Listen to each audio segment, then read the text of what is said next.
नमस्कार, नमस्ते। मेरा नाम चंद्रजीत मुखर्जी है और आप देख रहे हैं बंगाल स्पीक्स के चैनल पे ये वीडियो। इस वीडियो के साथ साथ आपको इसी वीडियो का लिंक जो है आपको एक यूट्यूब चैनल पे भी मिलेगी। हमारे लोग की एक यूट्यूब चैनल है, हम लोग की जो यूट्यूब चैनल है उसका लिंक, उसका डिस्क्रिप्शन भी हमारे बंगाल स्पीक्स के फेसबुक ऑफिशियल पेज पे आपको मिल जाएगा। ये जो टॉपिक है, इस टॉपिक के बारे में बात करने से पहले मैं आप सभी से एक रिक्वेस्ट करना चाहता हूँ कि कम से कम डेमोक्रेसी के जो बेसिक टेनेट्स हैं, जो बेसिक प्रिंसिपल्स हैं, उसको ज़िंदा रखें। राइट टू डिसेंट एक ऐसी चीज़ है जिस पे जिसकी एक्चुअली बहुत ज़रूरत है, उसको अप्रिशिएट करें। ऐसा नहीं होगा कि हर बार हम जो चाहते हैं वैसा ही हमको दूसरे लोगों के मुंह से सुनाई दे। कई बार ऐसा हो सकता है कि हम लोग कुछ और सुनें, तो डिफरेंसेस को अप्रिशिएट करें। We will as an academic discussion we will discuss, we will point out the sources, we will verify the sources, and eventually after discussions we can come to a conclusion which will be acceptable to most of us. बात हम करने वाले हैं आज मोतीलाल नेहरू की। ये वो मोतीलाल नेहरू हैं जिन्होंने हमारे भारत के संविधान को सबसे पहली बार लिखने की कोशिश करी थी 1928 में। ये बात तब की है जब साइमन कमीशन इंडिया आया था और फिर हम लोगों ने प्रोटेस्ट किया था कि हमें साइमन कमीशन की ज़रूरत नहीं है, because we wanted the constitution to be framed by Indians alone, Swaraj जिसको कहते हैं। अब साइमन कमीशन में कोई इंडियंस नहीं थे एंड वी हेविली प्रोटेस्टेड। तो किसी अंग्रेज़ ने हम लोगों से ये भी कहा था कि अगर मतलब in fact he challenged us to कि अगर आप लोग बना सकते हैं अपना खुद का कॉन्स्टिट्यूशन तो आप बना के दिखाइए। And we Indians we took the challenge pretty well and we started off with all India meeting. उसके बाद that followed with Delhi proposals. और दिल्ली प्रपोजल्स के बाद हम लोग कंक्लूजन में आते हैं कि नेहरू रिपोर्ट बनेगी। ये जो मोतीलाल नेहरू कमेटी बनाई गई थी, इसमें 7 मेंबर थे। मोतीलाल नेहरू उस कमीशन के अध्यक्ष थे। सुभाष चंद्र बोस उस कमेटी के मेंबर थे। उन 7 मेंबर्स में से एक वो भी थे। बात जब साइमन कमीशन के जाने की हो रही है, 1929 की बात हो रही है। 1928 में जब मोतीलाल नेहरू जी अपना नेहरू रिपोर्ट प्लेस करते हैं, तो not only the Muslim league but also the Congress did not supported that, क्योंकि इतने सालों के स्ट्रगल के बाद भी that report talked about dominion status. लेकिन हमारा ये मुद्दा ये नहीं है कि मोतीलाल नेहरू रिपोर्ट में क्या था। हमारा मुद्दा ये है कि मोतीलाल नेहरू जी के बारे में हमें कुछ ऐसे तथ्य मिले हैं, ऑफ कोर्स किताबों से मिले हैं। उन किताबों को पढ़कर हम लोग अपने लीडर्स को क्वेश्चन कर सकते हैं। हम लोग उनकी क्रेडिबिलिटी पे credibility in the sense not in terms of their workability. Credibility मतलब हमारे दिल में, हमारे मन में उनके लिए कुछ सवाल खड़े हो जाते हैं जब भी आप ऐसी चीज़ों को पढ़ते हैं।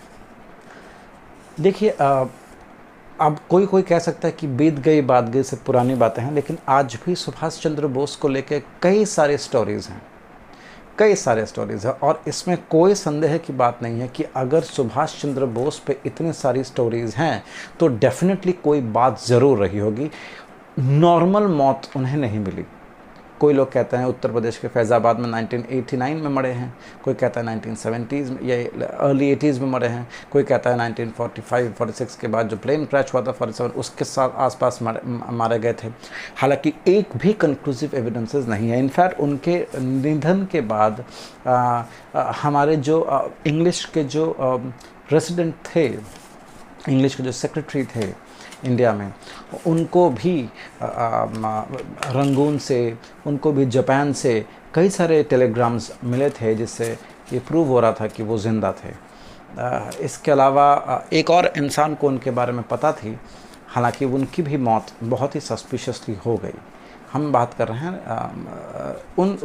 उस ताशकंद कमेटी, उस ताशकंद कॉन्फ्रेंस की बात कर रहे हैं जहाँ पे लाल बहादुर शास्त्री जो हमारे पूर्व प्रधानमंत्री मारे गए थे। दोनों में से किसी में भी कोई कंक्लूसिव एविडेंसेस नहीं हैं, दोनों में से ही अलग अलग स्टोरीज़ हैं।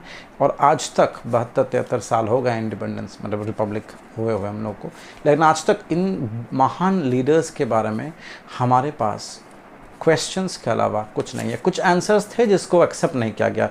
किसने नहीं किया गया? द इंडियन नेशनल कांग्रेस, इसने नहीं किया। अब कांग्रेस ने नहीं किया तो जाहिर सी बात है कि कांग्रेस ने ऐसा क्यों किया, है ना। दूसरी बात यह है कि नेताजी के मारे जाने के बाद भी सालों तक उनके परिवार वालों के ऊपर सर्वेलेंस क्यों बिठाया गया था? इसका मतलब हो सकता है उन्हें कुछ पता था। तो जब ऐसे लोगों के ऊपर अनेक कहानियाँ, अनेक स्टोरीज़ हैं, तो क्यों ना हम लोग थोड़ा मोतीलाल नेहरू जी के बारे में कुछ स्टोरीज़ पढ़ें। मैं जिस इंसान के बारे में बात कर रहा हूँ, इनका नाम है M.O. Mathai. M.O. Mathai. M.O. Mathai कौन है? M.O. मथाई जो थे वो प्राइवेट सेक्रेटरी थे to the India's first prime minister mister Jawaharlal Nehru. तो जवाहरलाल नेहरू जी के प्राइवेट सेक्रेटरी का काम क्या करते थे M.O. मथाई। इन्होंने 2 किताबें लिखी थी, reminiscences of the Nehru age और दूसरी लिखी थी माई डेज विथ नेहरू। दोनों ही काफ़ी कंट्रोवर्शियल थे। उनके बाद अदीना रामकृष्ण ने एक और किताब लिखी थी जिसका नाम था बायोग्राफी ऑफ M.O. मथाई। हालांकि दोनों किताब के कंटेंट्स अलग हैं। जो किताब M.O. मथाई ने खुद लिखी थी उनमें कुछ और डिटेल्स दी गई हैं with respect to Motilal Nehru ji. हालांकि जो अदीना रामकृष्ण ने लिखी है बायोग्राफी ऑफ M.O. मथाई, उसमें कुछ अलग दिया गया है। तो हम लोग शुरू करते हैं कि जो M.O. मथाई खुद कहते हैं। M.O. मथाई के अनुसार मोतीलाल नेहरू जी की शादी स्वरूप रानी से हुई थी और स्वरूप रानी और मोतीलाल नेहरू जी की शादी के फलस्वरूप उनके 3 बच्चे थे। पहला जवाहरलाल नेहरू खुद, उसके बाद विजयलक्ष्मी पंडित और उसके बाद कृष्णा पंडित। हालांकि कृष्णा पंडित और विजयलक्ष्मी पंडित की शादी हो जाने के बाद उनके बारे में हमारे पास कुछ खास इन्फॉर्मेशन नहीं है, लेकिन जवाहरलाल नेहरू जी की शादी कमला कौल से हुई थी और फिर उनके एक बेटी हुई जिनका नाम था इंदिरा प्रियदर्शनी या इंदिरा गांधी, जिसको हम कहते हैं। इंदिरा गांधी कब बने? जब उनकी शादी फिरोज़ गांधी से हुई। इनके 2 बच्चे हुए, राजीव गांधी और संजय गांधी, और राजीव के 2 बच्चे हुए राहुल और प्रियंका, और संजय गांधी के बच्चे का नाम था वरुण गांधी। हालांकि वरुण गांधी इन सबसे छोटे हैं। ये स्टोरी एक है।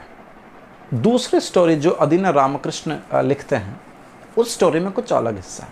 उस स्टोरी में कहते हैं, बायोग्राफी ऑफ M.O. मथाई में अदीना रामकृष्ण कहते हैं कि मोतीलाल नेहरू जी की 5 शादियाँ थीं। एक शादी जो सबसे पहली शादी थी वह स्वरूप रानी। दूसरी, और इनके 1 बच्चे थे, लेकिन हालांकि दोनों की निधन के बाद उन्होंने दूसरी शादी करी जिनका नाम था थुसो रहमान बाई। अब ये थुसो Rahman Bai, she was already married to Mubarak Ali, और मुबारक अली और थुसो रहमान बाई के 2 इश्यूज़ थे। थुसो रहमान बाई और मुबारक अली के 2 इश्यूज़ थे। पहला इशू का नाम था शाहिद हुसैन, ठीक है, और दूसरे का नाम था जवाहरलाल नेहरू। इसका मतलब यह है कि जवाहरलाल नेहरू मोतीलाल नेहरू जी के खुद के बेटे नहीं थे, वो उनके अडॉप्टेड सन थे। अडॉप्शन क्यों किया उनका मोतीलाल नेहरू जी ने? वो इसलिए किया क्योंकि मुबारक अली उस समय बहुत बड़े बिजनेसमैन हुआ करते थे, बड़े पैसे वाले हुआ करते थे। उनके ऑफिस में मोतीलाल जी काम करते थे और एक दिन सडनली मोतीलाल जी जब उनके अंडर में काम करता तो एक दिन सडनली मुबारक अली जी का निधन हो जाता है। तो उनकी सारी प्रॉपर्टी और उनकी बीवी दोनों को ही अपना लेते हैं हमारे मोतीलाल नेहरू जी, और साथ ही साथ जवाहरलाल नेहरू को भी अडॉप्ट कर लेते हैं। इसे कुछ दिनों के बाद वो शादी करते हैं मंजूरी देवी से। इनसे इनके कितने इश्यूज थे ये डिटेल्स में नहीं है। इसके बाद इन्होंने एक ईरानी औरत से शादी करी। ईरानी औरत से जब शादी करी तो उनका साथ निकाह या शादी करने के बाद उनके एक और बच्चे का जन्म हुआ, एक और इशू हुआ। उसका नाम था मोहम्मद अली जिन्ना। इसका मतलब मोहम्मद अली जिन्ना और जवाहरलाल नेहरू स्टेप ब्रदर्स हैं। बहुत बढ़िया। तीसरा जो एक और एस्पेक्ट है वो ये है कि after the Iranian woman episode Motilal ji ने एक और शादी करी। इस बार एक कश्मीरी औरत से करी जो उनके वहाँ काम करती थी। तो he eventually got married to a maid, Kashmiri maid जो उनके घर में काम करती थी। और उनसे उनका एक और इशू होता है जिसका नाम है शेख अब्दुल्ला। इसका मतलब यह है कि शेख अब्दुल्ला, मोहम्मद अली जिन्ना और जवाहरलाल नेहरू ये तीनों स्टेप ब्रदर्स हैं। तीनों स्टेप ब्रदर्स हैं।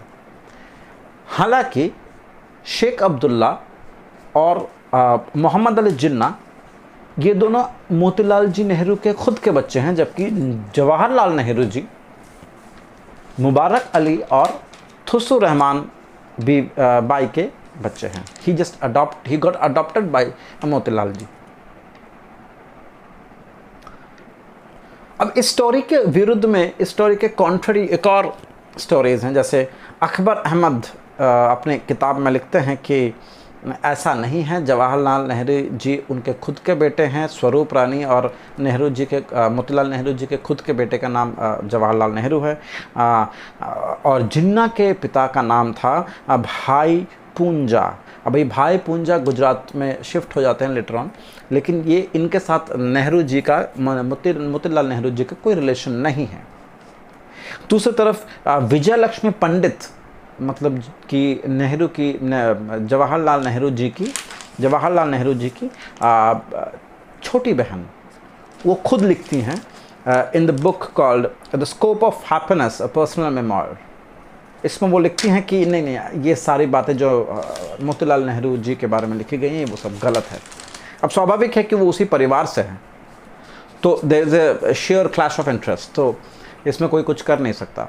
लेकिन इवेंचुअली क्या होता है कि जब भारत का बंटवारा होता है तो ऐसा कहा जाता है कि मोतीलाल नेहरू जी उनको पता नहीं था कि भारत स्वाधीनता पा सकता है कभी। मतलब कुछ लोग ऐसे हैं जो कहते हैं कि ये एक पूरी की पूरी एक कॉन्ट्रोवर्शियल थ्योरी है। ऐसा कुछ नहीं है, क्योंकि 1930s में मोतीलाल जी को कैसे पता होगा कि भारत को आज़ादी मिलने वाली है। लेट मी टेल यू, आज अगर आप लोग पढ़ते हैं, अगर आप लोग इंडियन हिस्ट्री को पढ़ते हैं, मॉडर्न हिस्ट्री को पढ़ते हैं, तो आपको क्लियर अंदाज़ा लग जाएगा कि 1928-30s के समय हम लोगों को अच्छी तरीके से पता था कि हम लोग को इंडिपेंडेंस मिलने वाली है। It was just a matter of time.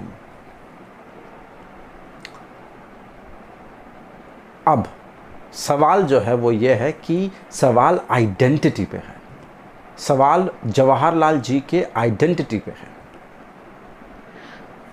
Questions, counter questions, argument, counter arguments, ये दोनों तरफ हैं। I leave it to your wisdom. हमारे देश के प्रथम प्रधानमंत्री की आइडेंटिटी को लेकर क्वेश्चन उठ रहा है। यह रेलेवेंट इसलिए है क्योंकि आज भी ऐसे बहुत सारे लोग हैं इंडिया में जिनकी कॉन्ट्रीब्यूशंस बहुत हैं, लेकिन फिर भी उनके आइडेंटिटी को लेकर क्वेश्चंस उठे हैं, अभी भी अनरिजॉल्व्ड है। और इनको छुपा के रखने के पीछे भी यही कांग्रेस सरकार है। तो सवाल यह है कि कौन सी स्टोरी सच है, कौन सी स्टोरी झूठ है। ये जिम्मेदारी कांग्रेस सरकार की है कि वो इसको तथ्य के साथ प्रमाण करें, और इसको जानने का अधिकार भारत के हर सिटीजन को है। इसी के साथ मैं ये वीडियो समाप्त करता हूँ। आई होप थोड़ा सा इंसाइट आप लोगों को मिला होगा। इंटरेस्टिंग है, बहुत जगह पे आपको ये स्टोरीज मिलेंगी, आपको ये कोरा में मिलेंगी, आपको हो सकता है आपको कई बार ये व्हाट्सएप के टेक्स्ट में मिले, लेकिन थोड़ा सा अगर आप हम सब रिसर्च करें तो हमें पता चलेगा कि एग्जैक्ट स्टोरी क्या है। और ये जानना ज़रूरी है। नमस्ते।